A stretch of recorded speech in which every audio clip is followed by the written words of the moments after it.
Hello and welcome to the Blue Collar Wealth Club podcast. I am one of your hosts, Sheena White. And I am your other host, Jerry Garcia. And today, let's talk about client retention. Yes. So I know what you're saying to yourself. My business is one and done. I can't retain clients. And I want to say that isn't accurate. I don't care what your business is. I really don't.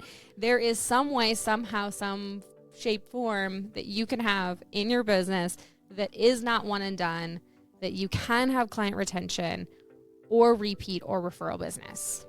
Absolutely. I mean, I can show a perfect example. I come from a mortgage background, right? And you would think, okay, you help someone buy a house, you're probably done with them for a very long while.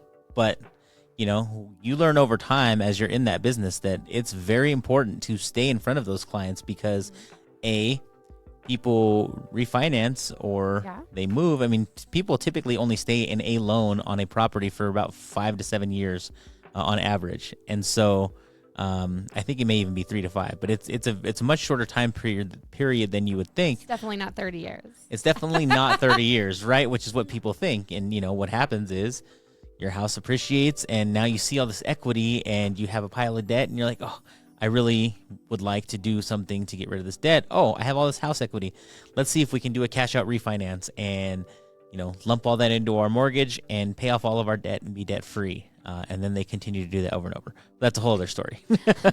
So that is more of a debt management conversation. But yes, that does happen. But we're talking about client retention, right? So mortgage, it feels one and done, but you're going to have repeat business. So I work with a lot of landscaping contractors and they do landscaping installation. So they're like, well, I installed, so I'm done, right?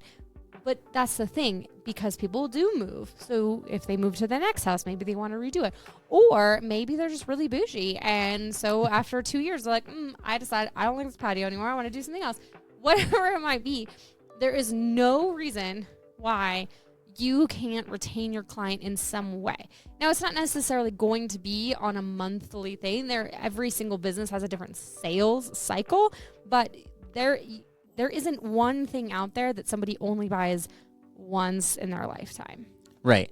Well, you go back to the landscaping. I mean, that seems one and done. Like you said, I installed trees, I installed sod, I sprinkler system, the whole thing, and we're done.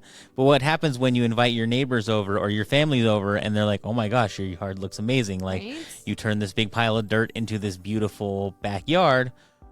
Well, you know, who'd you use? You know, and if this is now 6, 7, months down the road or a year down the road, and you haven't done enough to stay in front of that client, they don't remember.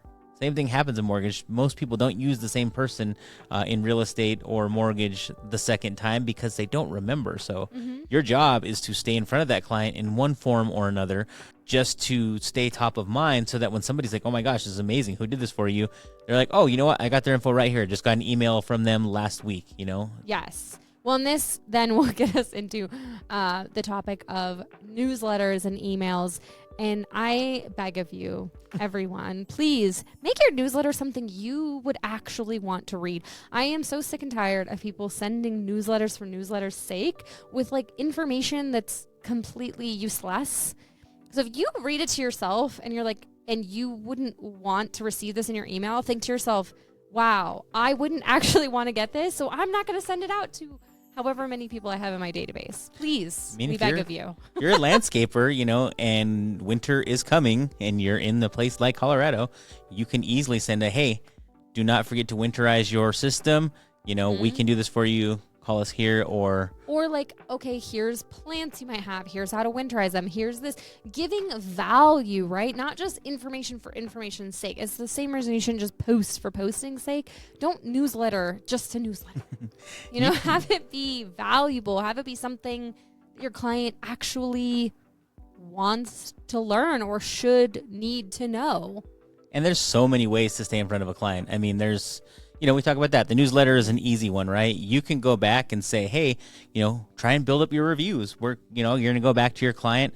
Ideally, as soon as they're you're done with the project. As soon as they're happiest, you want to get that review as soon as possible. 100. But then you can offer things like, hey, if you give us a 5-star review, we have a monthly drawing that you'll be entered into for a, $50 Amazon gift card. Yeah. And everyone in that database who's given you a review is entered every single month. And, who knows if they win or not, but you can just send out that email once a month like, hey, here was our monthly winner this month. And, it's just something fun that the clients can hear about and hope that they can receive one day. That's not begging them to give you a referral. So a lot of different ways to stay in front of a client. Yeah, well, and I'm gonna now I'm gonna, since we were already talking about mortgage people, I'm gonna call out some mortgage people. You guys have a tendency to like talk about stuff that no one cares, that only other mortgage people care about. That's 100% true. Like, be like, did you see this? Like, no, I really like that weird chart with all the colors. I didn't see it. I don't care. It means literally nothing to me. And other mortgage people will be like, oh, I know it's so crazy, but is that your ideal client, right? If you're not selling to that person, if your client is, a homeowner, don't be putting stuff out there in communication to other people in your industry. Yeah. Because the homeowner doesn't care. Yeah. Your client doesn't care. You're not going to go give a bunch of information on the newest tooling, that's available out there to do whatever landscapers do. Be like, look at this new brand new hedge trimmer that's like so much more efficient and it can cut through a finger. And I've heard people use that reference. Exactly. Yeah. Does your client care about your new hedge trimmer? No. Now, if you're selling to landscapers, heck yes, talk about that hedge trimmer. 100. But if you're selling to individual clients, you have to think about, what do they care about? They care about their time. They care about their money. They care about protecting their investment, right, into whatever you sold them. So look at that. It's like when, we'll say landscaping, someone has these pretty trees. Like, how do we protect those trees in our crazy environment? How do we know when we should turn off or on our sprinklers? I mean, I've owned sprinklers. I still don't actually know when I should know how to turn them on and off and when I should schedule that. See, that would be a great newsletter. Jump on that, people. Okay. Yeah. Or, hey, need to know. Now spring is around. Here's when you should turn on your sprinklers. And here's a quick, 5-minute video on how to do it yourself if you don't want to call us. If you want to call us, that's great. We'll come out and do it for this fee. But here's a video on how you can do it yourself. I would still call them. And that's fine. Some and people that's will. The thing. People think to themselves, well, if I tell them how to do it, then they won't hire me. And I'm telling you that's super wrong, because I'm the girl. Like, you can show me 12 times how to turn on the sprinkler, and I will still call you and pay you the $60 or whatever. I always go on YouTube and activate my own sprinklers by watching YouTube videos. Yeah. But if I had done work with a company and they sent me the video, I'd be like, oh, sweet, this is great. And then you stay in front of people. There's a million different ways. I mean, you want to stay as valuable as possible. There's fun ways to get your clients back in your circle. You can have a client appreciation, barbecue once a year at your, office or whatever, where you're grilling, and maybe you rent a bouncy house for the kids, or, face painters. There's so many things that you can do that in the grand scheme of things won't cost you much money, but will build so much community within your client base, and maybe even within the neighborhood that you have your business in, if it's not in some crazy industrial area. But that you can do. It's client appreciation. It's a great way to just show people that you're more than there to take their money. Yeah. Well, it's like, we went to a client appreciation / anniversary event for Flanagan Law not that long ago, and you won a Deion Sanders signed helmet. Coach Prime signed helmet. Yeah. So, stuff like that. It was super fun. We had a great time. We were axe throwing. We were axe throwing, which, I feel like she wanted a personal injury to happen. No, I'm kidding. She didn't. That's a great event for a personal injury lawyer. Yeah. And for real, like, if I am ever injured in a car accident, I'm calling Flanagan Law, because she is always top of mind to me, and I know her really well as a human and as an attorney. And so that's a great way to stay, I guess, in front of people and have that client retention, even though, obviously you're not, hopefully, knock on wood, getting hit by a car all the time. But it's much easier for people to refer somebody that they feel like they know, right? Yeah. And if you have these great like client appreciation events, whether it's Top Golf or I've had an insurance company who rented out a movie theater and did a private showing for their past clients or their referral partners, and they can bring their families and they little swag bags, but and then they just get in front and say, hey, thank you so much for choosing us in the past or referring us in the past.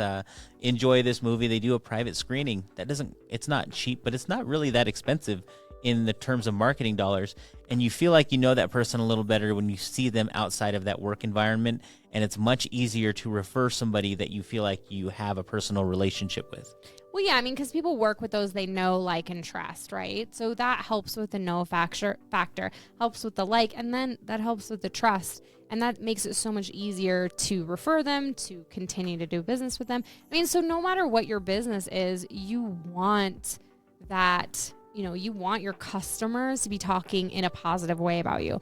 Because if you're out there doing only like pay-per-click marketing, yeah, it works, but it's really expensive. Referral marketing is literally the cheapest and most effective marketing there is. Like, for instance, so I have a client and they spend a lot on pay-per-click marketing.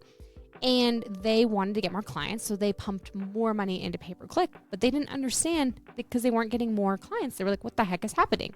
Well, then we went backwards. We said, okay, all we're doing is looking at marketing dollars and clients. But now we need to go backwards in our attribution. Where are these clients actually coming from? And they figured out their conversion rate on pay-per-click clients was super poopy, like real bad, like, ugh. But their conversion on referrals was crazy high.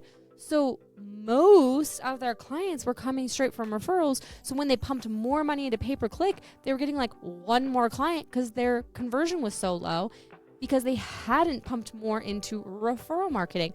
So we flipped the script, put more money into referral marketing, and now they're like gangbusters. They have to hire more people. It's crazy.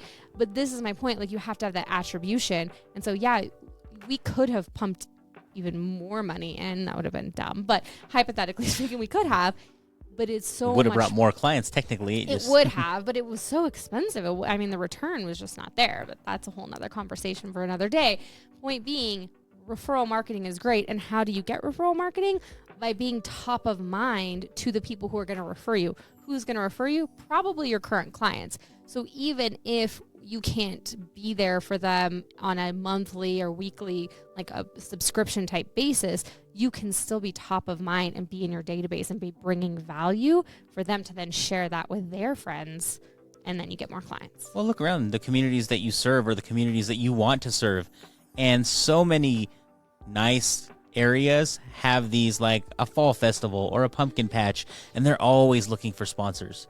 If you can sponsor one of these events and you show up and you create a booth, do something fun at your booth, draw people in, give away candy, have a big giveaway, have a big, hey, if you give us your information, we'll enter you to win this 70-inch TV, and you can get a 70-inch Vizio TV. You need a balloon artist. A balloon artist. Because we went we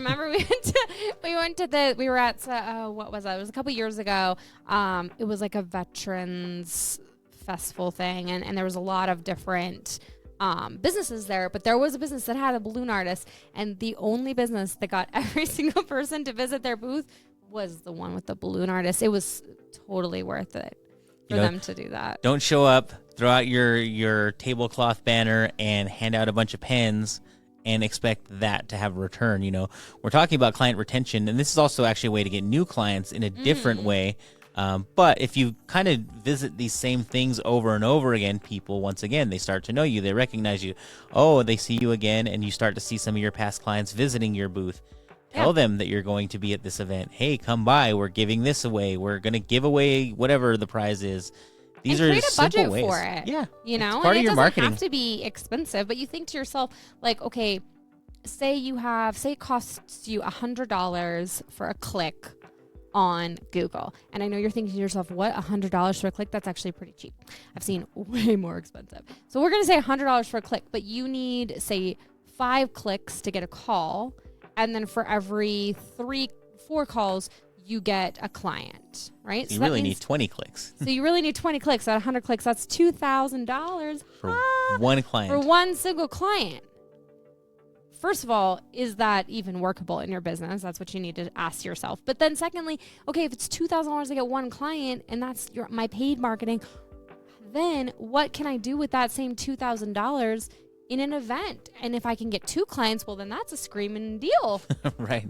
And then, inviting people and really building that database, making sure you're collecting people's information. I would always, when I had my old business and even my current, like I'm collecting people's information just to stay top of mind, to have that database, because, like I said it in a different podcast episode, that data is the new currency. And so you need to be collecting people's data, not in a scammy way, right? We're giving value. We're not newslettering to newsletter, but in order to bring more value and to be more, in their face in a way when they need you. Well, and all this comes at the point of understanding that it is much cheaper to keep a client and get 100. repeat business or get referrals from those clients than it is to generate a brand new client. And so that's one of the reasons why we talk about client retention being so important, because it's just economically, it just makes much more sense. It's so much easier, so much cheaper. It's been proven over and over again. It's so much cheaper to serve your clients again or get those clients to send you referrals of people just like them who you helped, rather than to find out your ideal client out in the wild and create enough attention to bring them your way. Yeah. Well, and then, if you are in a business that can be something repeatable monthly, like say you're in landscape maintenance, giving that client a really great experience, making sure that you're delivering on your promises, that you're giving them that great experience. Like, for instance, we have a pest control because I hate bugs. And so we pay every single month. And then they one time supposedly came out, and there was like a beehive or whatever, right? And they were like, thanks so much, we came out. And I was like, oh, yeah, you didn't. Like, come on. And so we called, and they're like, well, we were just there. I'm like, I don't believe that you were, because we got bees, man. We got bees. And so they came back out, and I was going to cancel them. But they came back out, and they dealt with those bees. And I was like, okay, and you can we still stay. keep them for we now. still have them because they dealt with the bees. But that's my point, though, is that, they had a current customer, and they were kind of like, well, why would we come back out? We were just at your house. Like, because I still got bees. So make sure if you go out that you get the bees. Give the service that you say you're going to give, right? If you're pest control, nobody should be showing up to their house and getting stung. I mean, it should go without saying that to retain clients, you also have to do the work, and you have to do it well. You have to do it well enough so that people want to refer you. So I guess that's step one. That's my point, right? And then make sure that you're doing what you say you're going to do, and you're giving great service. You don't have to. Sometimes people over deliver, and that's in a whole nother episode. We can talk about scope creep, but make sure you're delivering what you said you were going to, and giving that great service without getting taken advantage of, so that you can retain and get those referral clients. Absolutely.